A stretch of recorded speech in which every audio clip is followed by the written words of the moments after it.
హిందూ దేవాలయాల్లో అన్య మతస్థులకు స్థానం కల్పించకుండా ప్రభుత్వం చర్యలు చేపట్టాలని విశ్వ హిందూ పరిషత్ కాకినాడ జిల్లా అధ్యక్షుడు రవిశంకర్ పట్నాయక్, రాష్ట్ర నాయకులు గరిమెళ్ల అన్నపూర్ణయ్య శర్మలు డిమాండ్ చేశారు. కాకినాడ గాంధీనగర్లో గల విశ్వ హిందూ పరిషత్ కార్యాలయంలో తిరుమల తిరుపతి వెంకటేశ్వర స్వామివారి లడ్డూ ప్రసాదం కల్తీకి పాల్పడి యావత్ ప్రపంచంలోని హిందువులను అపవిత్రం చేసిన వారిని కఠినంగా శిక్షించాలని విశ్వ హిందూ పరిషత్ జిల్లా అధ్యక్షుడు రవిశంకర్ పట్నాయక్, గరిమెళ్ల అన్నపూర్ణయ్య శర్మ డిమాండ్ చేశారు.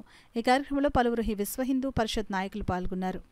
ఎందుకు ఇలా జరిగింది అన్నది మనం ఆలోచించుకునే కన్నా ముందు ఎలా జరిగిందన్నది తెలుసుకుంటే తగిన ఎవరైతే ఈ చర్యలకి బాధ్యులయ్యారో వాళ్ళని గుర్తించి విజిలెన్స్ వేసి సరైన విచారణ జరిపి గుర్తించి వారిని మరి చాలా కఠినంగా శిక్షించాలని చెప్పేసి మేము హిందూ సమాజం అంతా కూడా కోరుతుంది.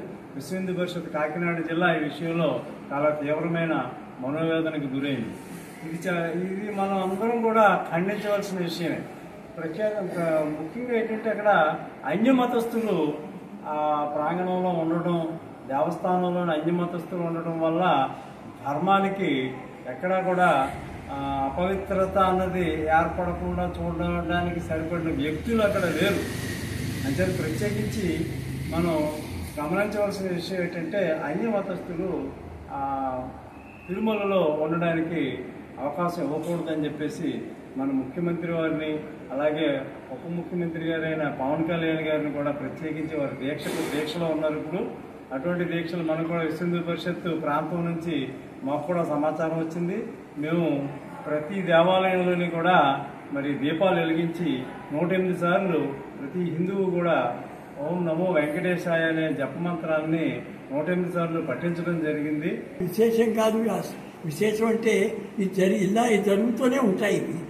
ఎందుకనంటే వాళ్ళ అభిప్రాయం కూడా ఎంతసేపు ఈ హిందువుల్ని అన్యమతాల్లోకి మార్చడం, ఇతర మతాల్లోకి మార్చడానికి కోసమే వాళ్ళు దీంట్లోకి వచ్చి దానికోసమే పనిచేస్తున్నట్టుగా కనిపిస్తుంది.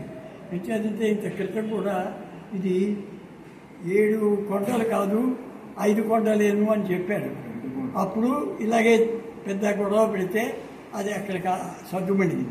కానీ ఈ మాట అలా కూడా కాదు, మొత్తం దేశంలోనే కాదు విదేశాల్లో ఉన్న వాళ్ళకి కూడా ఈ ప్రసాదం అందరికీ పంచిపెట్టి మొత్తం అందరికీ కూడా హిందువులన్న ప్రతి వాళ్ళు కూడా ఇవి తిని అపవిత్రం అయ్యేటువంటి పరిస్థితి వచ్చింది. అంచేత వాళ్ళు ఇది అనుకోకుండా జరిగింది, కానీ డబ్బు కక్కుర్తితో చేసిన పని కానీ ఇలా కనిపించడం లేదు.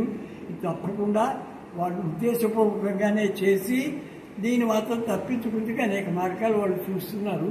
కానీ అంచేత ఇప్పుడు మన ప్రెసిడెంట్ గారు చెప్పినట్టు అన్యమతస్థులు హిందూ దేవాలయాల యొక్క ఆధిపత్యం పూర్తిగా ఉండకూడదు అన్నది విశ్వ హిందూ పరిషత్ మా అందరికీ అభిప్రాయంగా